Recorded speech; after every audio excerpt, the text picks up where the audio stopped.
Good morning, everyone. Welcome to Sports Shorts Daily, presented by LeBear's Casino. Ronnie Rance here with you on this Hump Day edition, alongside Tommy Krysan. TK coming to us, presented by Tremonti's Meat and Seafood in Baton Rouge. Tremonti's Meat and Seafood in Baton Rouge closed today due to the snow apocalypse in Baton Rouge. So TK rocking it from the house, but representing Tremonti's Meat and Seafood. I'm at an undisclosed location, presented by the Louisiana Sports Hall of Fame, lasportshall.com, and of course, we're presented by LeBear's Casino. LeBear's Casino not closed. So if you're looking to go stay warm, have a little fun, have a great lunch, play a little blackjack or something, head on over to LeBear's Baton Rouge. They never close. So, all right, TK, Ohio State is your national champion. We'll talk about year one of the expanded format of the playoffs. Ohio State takes care of Notre Dame, and they cover on a last, 25 seconds to go field goal to cover the 8.5. Whether you had 8, whether you had 8.5, whether you had 9, whether you had 9.5, Ohio State covered for you with that chip shot field goal with 25 seconds left to go in the game. They were 24-point lead late in that game. It got all the way squirreled down to 8, won by 11. So Ohio State won by 11, but it definitely felt like they won by more than that against Notre Dame. We'll get into that game. The Eagles are hosting the Commanders. Jaden Daniels. The Eagles are a 6-point favorite against the Commanders this weekend. The Chiefs are a 2-point favorite against the Bills, the game of the weekend. Everybody's expecting that to be. And the over-under on both of those games is 47.5. We'll get into that. Don't look now, but the New Orleans Pelicans have won 4 in a row. My God, what's gotten into them?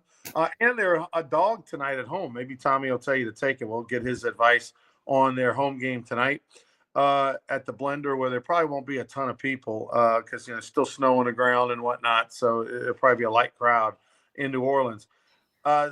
The LSU women's basketball team plays the game of the year tomorrow night at 7 o'clock on ESPN at South Carolina. It'll be a sold-out crowd. It'll be a huge national crowd watching on ESPN. The ratings will be through the roof. 2 of the top women's basketball coaches in America, Dawn Staley and Kim Mulkey, will be going at it. Staley just recently signed a new contract to make her the highest-paid coach and signed through 2030. The Baseball Hall of Fame was announced yesterday for this upcoming summer, and CC Sabathia. You got to love those hefty lefties. Ichiro, who, of course, was a superstar in Japan for a long time before coming to the Major League Baseball, and Billy Wagner, the lefty closer, spent most of his career with the Astros, who I actually played against in the Cape Cod up in Massachusetts. He and Todd Walker were teammates in 1992 when I was playing for the Chatham A's. Got to know Billy back then. And I was the MC when he got inducted into the College Baseball Hall of Fame. I think that was 2019. But congratulations to those 3 gentlemen for going into the Baseball Hall of Fame later this summer. And Tommy and I did our homework and watched the TGL Golf League, the Tomorrow Golf League last night on TV. No Tiger Woods, but we have some reaction to that we'll get into as well. But first, we bring in Tommy Krysan. TK, your reaction to Ohio State winning the national championship, their first one in 10 years.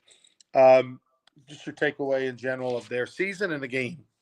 Well, you and I both picked them that day, and I made a large bet for me, on Ohio State when it was 31-7. I almost got in the rocking chair and said, hey, this was taken care of. And all of a sudden, here comes Notre Dame.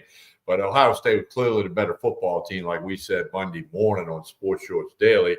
And, that field goal at the end, I don't know, maybe Ryan Day took care of the gamblers. By the way, Ronnie, 12-team playoff concludes year number 1. They are going to meet in April to talk about some tweaks. They're not saying they're going to do anything. And by the way, the wise guys, we always talk about the betting line.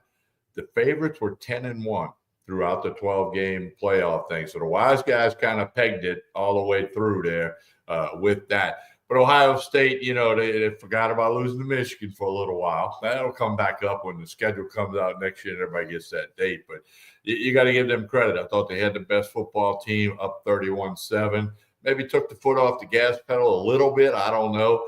But they won the game. They're the national champions.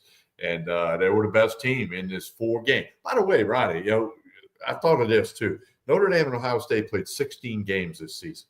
Remember when they went from 11 games to 12 and the academicians, their hair got on fire, like, that's too much football.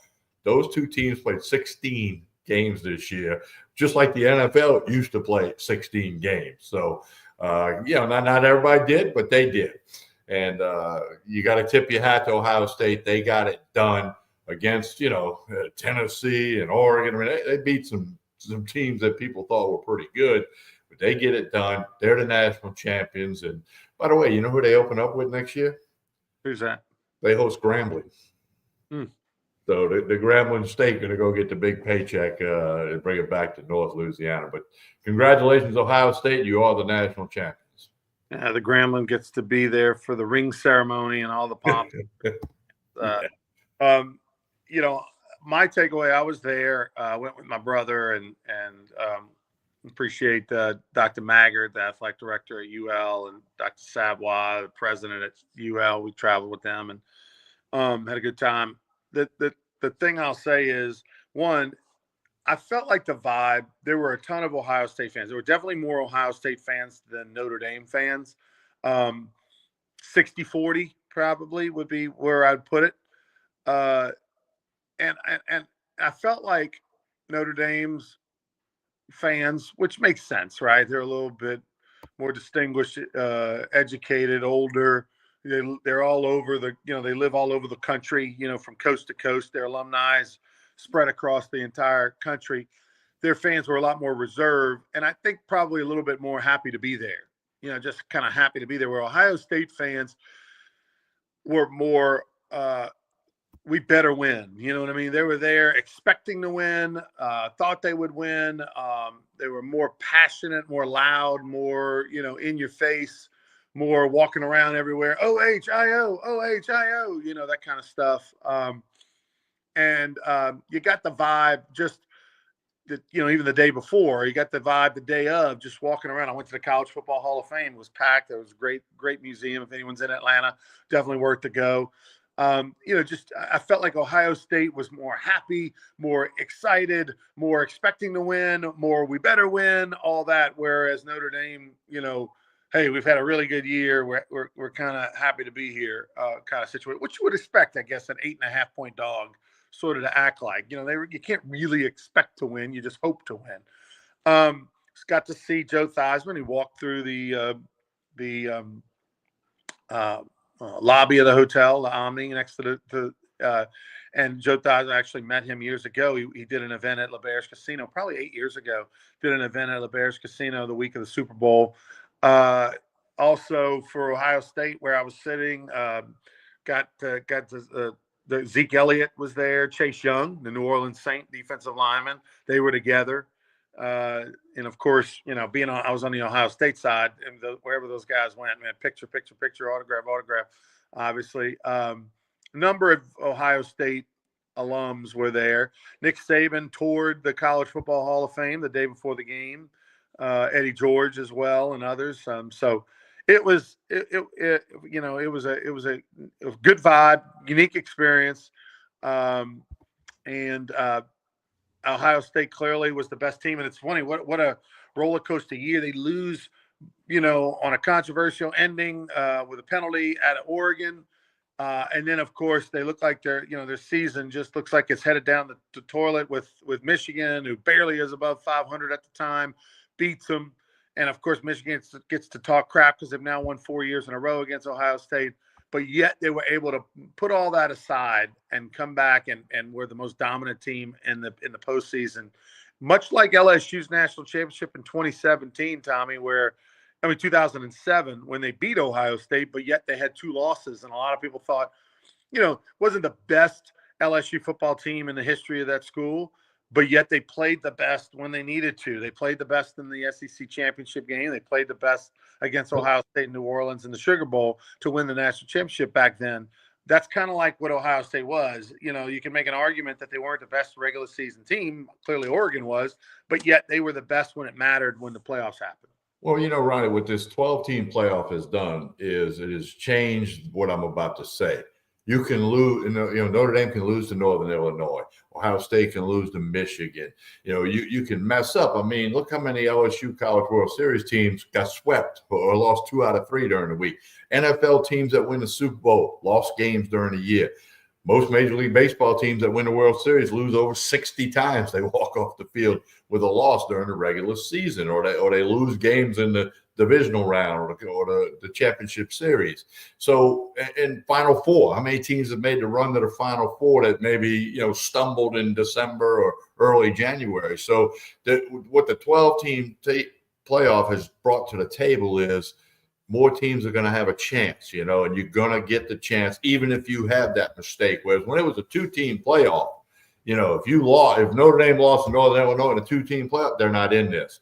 Ohio State losing to Michigan, they're not in this, and maybe not even in the 4-team playoff. So I think that adds excitement. It keeps more people into it, keeps them talking about it. And, the SMUs and the Indianas of the world think they have a chance, and we'll see how it goes next year. And bottom line is when you got to the semifinals, that was the 4 best teams that time, just like LSU, play your best baseball at the end of May and in June, and you're going to win in Omaha. NFL, play your best football in January, you're going to play in February.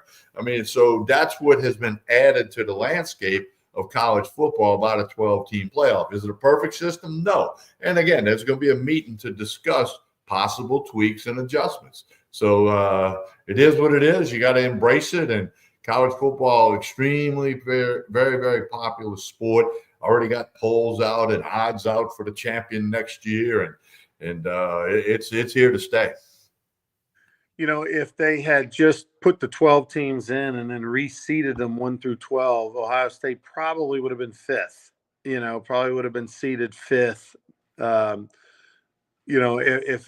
you didn't have all the restrictions about Power 4 schemes needing to be in there and all that. So it goes to show you. You look at last year, when there was only a 4-team playoff. And 2 teams didn't make it in, Georgia and Florida State, that both felt robbed and that they should have been there. And and I felt bad probably the most for Georgia because in, 3 years or whatever, they lose no regular season games or 1 or something. They end up not getting in. They lose a close one to Alabama in the SEC championship game and they're out, when I think Georgia could have easily won the national championship last year had they put them in, had there been a 16 playoff or something like that. And then I felt bad for Florida State, who, we know their quarterback got hurt, but did they deserve to be in? Sure, based on going undefeated and winning their ACC, go 13-0. So I'm glad that they did expand. Let's see if they can get that seeding thing right, and then we'll be good the rest of the way. All right, so NFL playoffs this weekend. Both teams 47.5 over under. I'm going to keep riding that Jaden Daniels train. The Eagles won in spite of themselves last week. They did not play well. Jalen Hurts made some bad decisions, didn't play well, but yet they found a way. Saquon Barkley and then the defense led them to victory at home. Jaden Daniels is on fire right now, and he's getting 6 points on the road against a divisional opponent that he's familiar with him. Yeah, they're familiar with him, but he's familiar with them, playing them a couple times. So I'm comfortable with Jaden Daniels getting 6.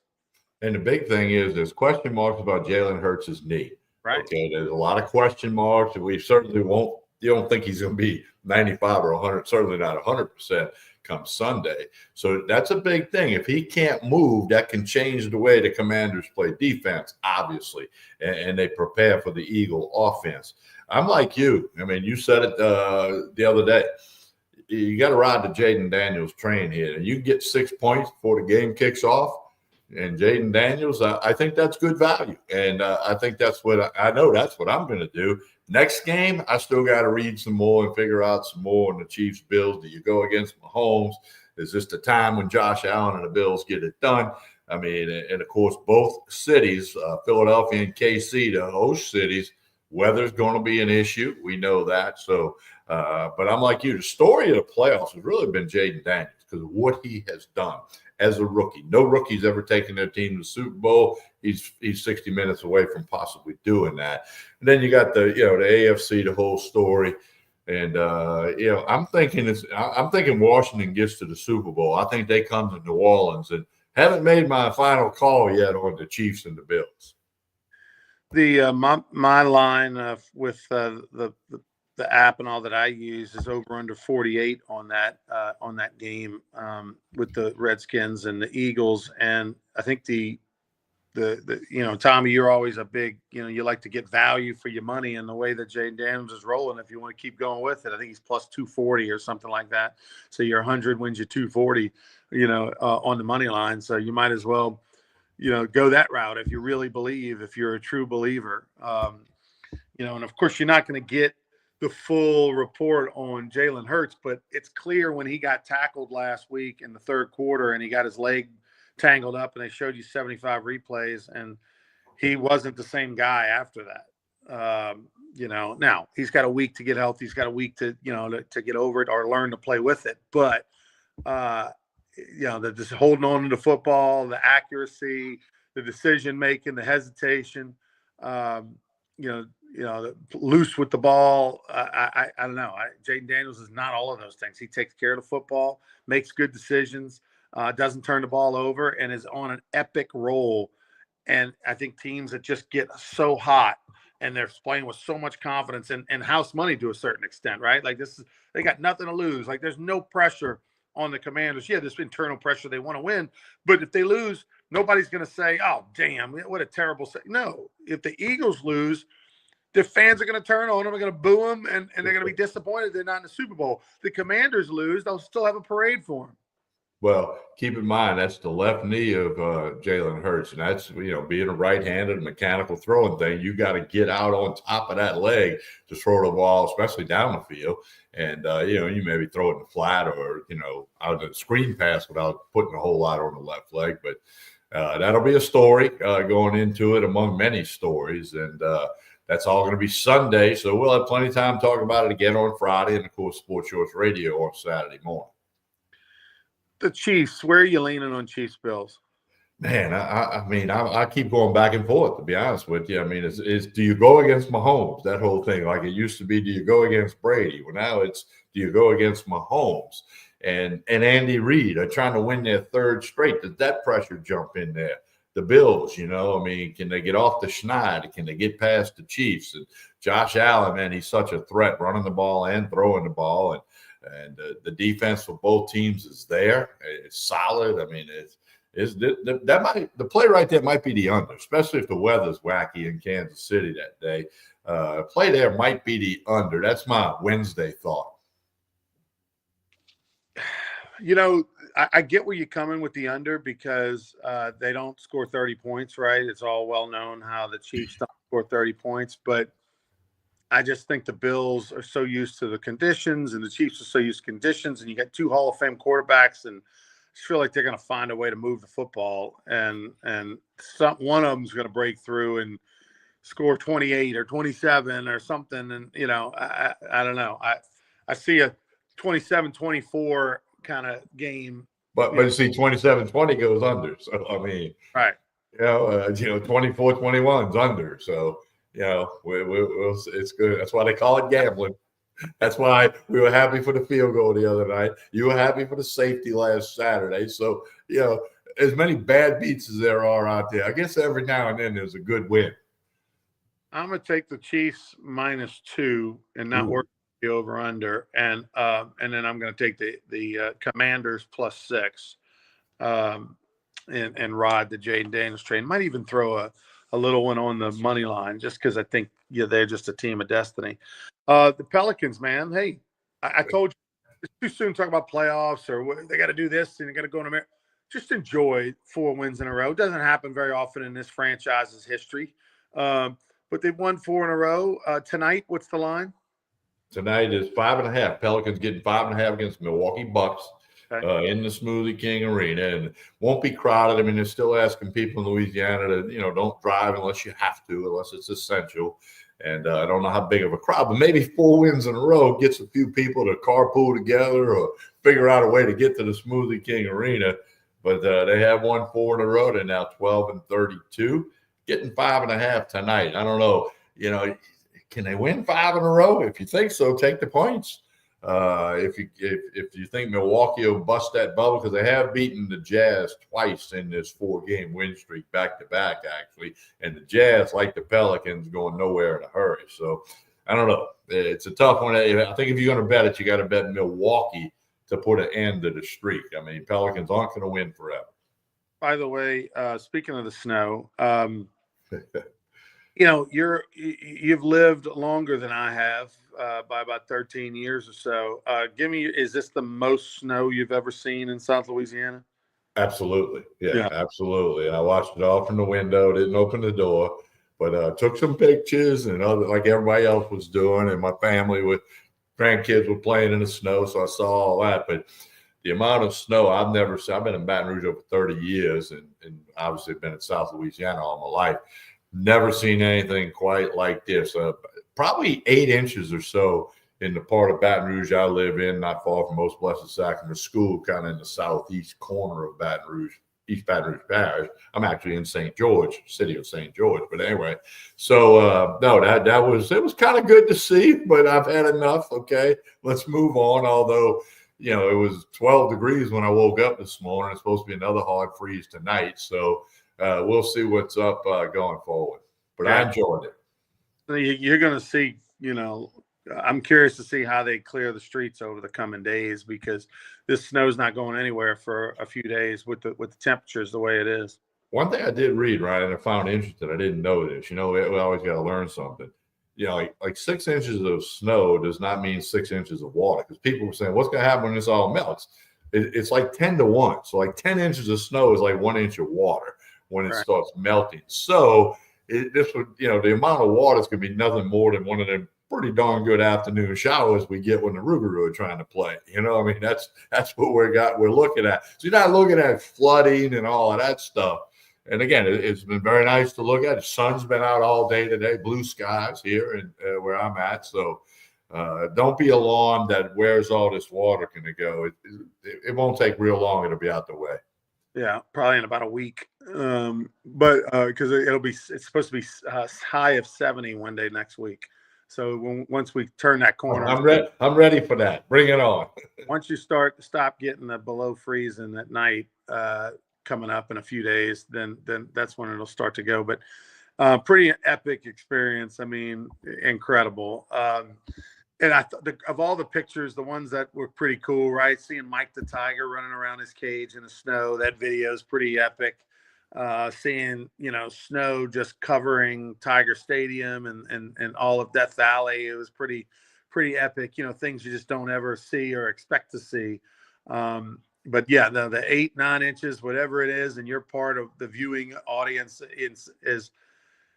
I mean, take your pictures, take your videos, because you may not ever see it again in your lifetime. This was well, Ryan. What was the year? I think LSU played Illinois in the Sugar Bowl in the Dome. 2001. I was there. Okay, and I remember as the game was starting, they were talking about snow coming, and they may close I-10. I and many people, I was in the press box. Many of us left at halftime I left to get back to Baton Rouge. I remember getting off Seagan Lane coming in from New Orleans, and it was a blanket of white. Nothing like we got yesterday, but there was like a layer of white. And I remember thinking, holy smokes, this is Baton Rouge. Now, I've been to Wisconsin and Minnesota in the wintertime, so I know what 8-foot snowbanks look like and snow drifts look like. I've lived a few days in that kind of stuff. But, so I remember that after that Sugar Bowl in New Orleans. But this is something that's never happened in South Louisiana. Of course, you can look up all the records that have been set, 7 to 8 inches in the greater Baton Rouge area, including Ascension Parish and over there in Port Allen where Court Street Cafe is. By the way, they're closed today. We'll reopen tomorrow because the roads just aren't safe yet. We have people who have trouble driving when there's not snow and ice, okay? So throw in snow and ice, and I don't know. I might be better leaving the truck in the garage. Tomorrow night, LSU's women play at South Carolina. We'll talk plenty about it on Friday morning at game 7 o'clock on ESPN, the game of the year. Looking forward to that. LSU 20-0, so you get a chance to kind of see where the Tigers are as they match up against arguably one of the best teams in America. Baseball Hall of Fame. we'll dive more into on Friday. But of the CC Sabathia, Ichiro, Billy Wagner, give me your take on one of those guys. Well, Ichiro's a no-brainer. He wasn't unanimous. Somebody didn't vote for him. That's crazy. But Sabathia and Wagner, both left-hand pitchers, that gives you and I hope, I guess. Just kidding. Just kidding. And I want to throw this in. The one guy that's not there yet, but hopefully he gets there, is Andrew Jones. Look at Andrew Jones's numbers in center field for the Braves. But tip of the hat to Wagner, the elite left-hand closer. CC Sabathia, kind of known as the postseason guy. And then Ichiro. Ryan, if you put his hits in Japan – coupled with his hits in America prior to him coming here, he's got more hits than what Pete Rose had. But it doesn't count. We get that.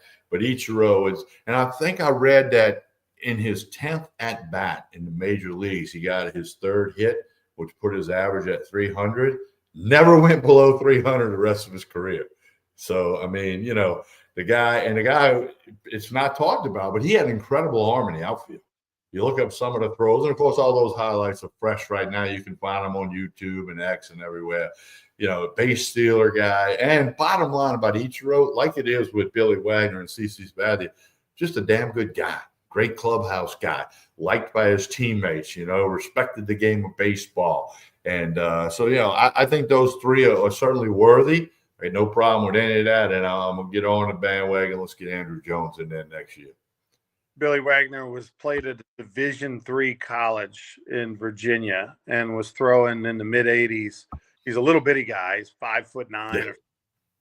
I saw him, Ryan. I'm this guy, but when I've been to Major League Parks, I'll go lean on the fence by the bullpen just because I want to watch the pitchers throw.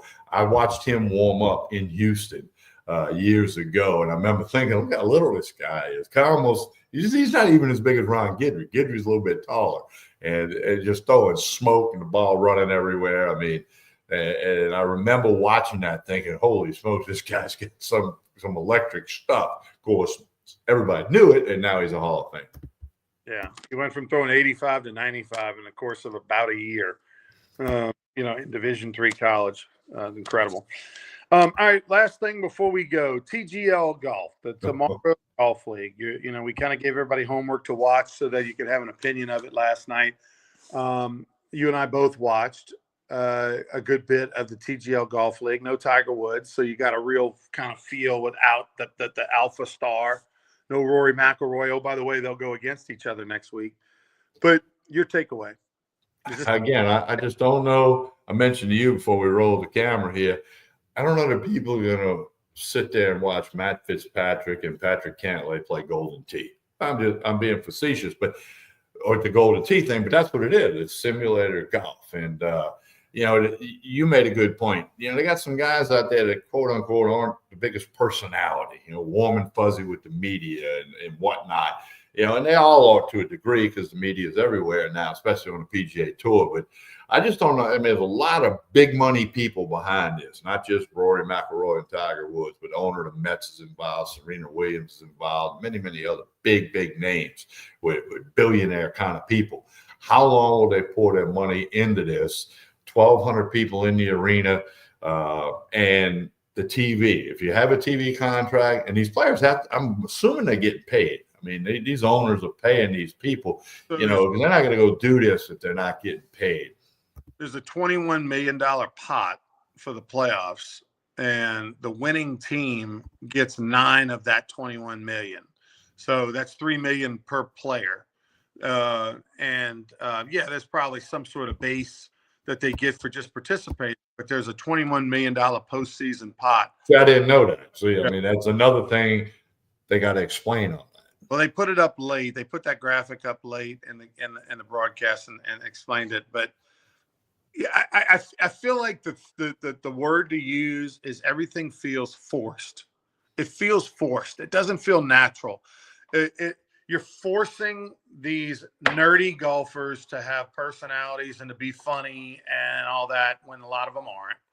You're forcing fans to go into the arena when you should, with 1,500 people, you should be able to open. There should be a line of, fraternity dudes from UM that drove up, that are, 50 guys trying to get in to yell and scream and paint, and all that. They're not. They're having a buy people and force people in, and everything just feels forced. I mean, last night you had Ja Rule. You know, you're trying to make golf be hip hop. You got Ja Rule, a former rapper, who was big 20 years ago. You know, being one of the team owners or involved with the team, and he's got these chains, and they're wearing the chains, but it just feels forced. It feels goofy. You know, the golden tee portion where they're hitting into a screen. I'm still kind of getting used to it. I don't know. I don't think it's going to work. I think what you're going to end up with is they've got enough investment. They got enough, probably nothing else going on. It's still at the moment better ratings than college basketball. So they'll force it down our throats for a couple of years. But I think where they need to focus on getting their money back and making money is that venue, right? You know, that venue charging people $1,500 a round or whatever to play with your buddies, or, you know, charging corporate events there and all that, and trying to just get their money back, you know, a few million every year that way. I don't know. I like the word you use, forced. That sums it up. Now that you used it, that's what I can connect with what I saw last week and this week. It looks like forced. Okay. And not all sports ideas are good ideas. Remember, ESPN tried to come out with their own mobile phone one time. Remember that? The ESPN phone. That didn't last long. So not every sports idea is a good one. There's enough money here that, like you said, a couple of years it's going to hang around. But the early call is, I'm doubtful whether it will be here for a long, long time.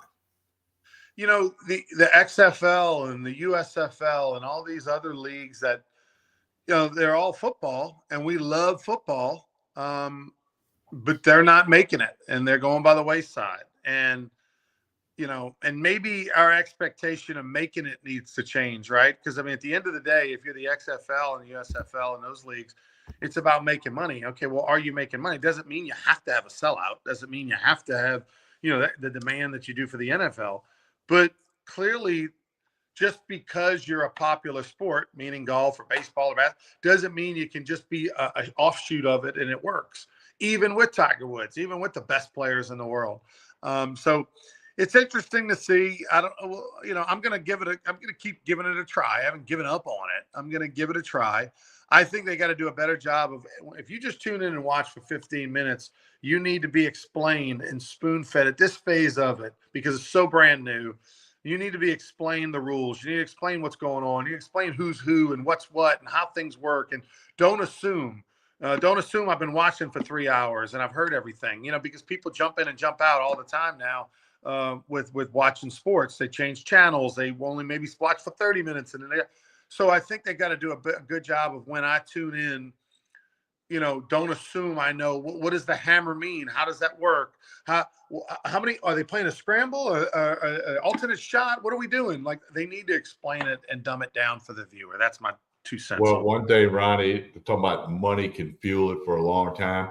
One of my big blunders in my radio career, of course, you were with me on TV when I had Les Miles going to Michigan. I think you were with me in 95 or 6 on the radio in Denham Springs. The WNBA started the same time John Brady got hired at LSU. Coach Brady might be watching right now. He likes to watch our show. I made a prediction. I asked the question, who would be around longer, the WNBA or John Brady at LSU? Which of those two things would go further? And, of course, I and many other people said, well, Brady will be here longer than the WNBA. Well, the WNBA is still here, and John's watching Sports Shorts Daily and listening to Sports Shorts Radio. So that reason is because the NBA's money fueled the WNBA when it couldn't get going, and now it's different. But with the superstars that they have now. So my point is, enough money could fuel TGL into, you know, many years. We'll see. They need to sell to the TGL needs to merge with the Live Tour, and then they'll have plenty of money. All right, TK, tell us about Tremonti's as we go. Well, Tremonti's is closed today. Court Street Cafe in Port Allen also closed today. Check all their social media. Expected to be back open tomorrow, Thursday. But again, unless you have to be out there driving in this weather, don't do it. I mean, the sun's out. It looks beautiful, but the ice, and then when you get to the black ice and the wet, you know, let's be smart about all that. If you have to go somewhere, just be cautious, be careful and all that good stuff. So Sports Shorts Daily back Friday morning, Sports Shorts Radio Saturday morning. We'll be out at the ESPN Bet Sportsbook getting you ready for everything with the NFL Conference Championship games. All right, for Tommy Krysan, I'm Ronnie Rance. Thanks to LeBears Casino for being our presenting sponsor. Please like and share this video, and we'll see you on Friday morning. Until then, stay safe and warm.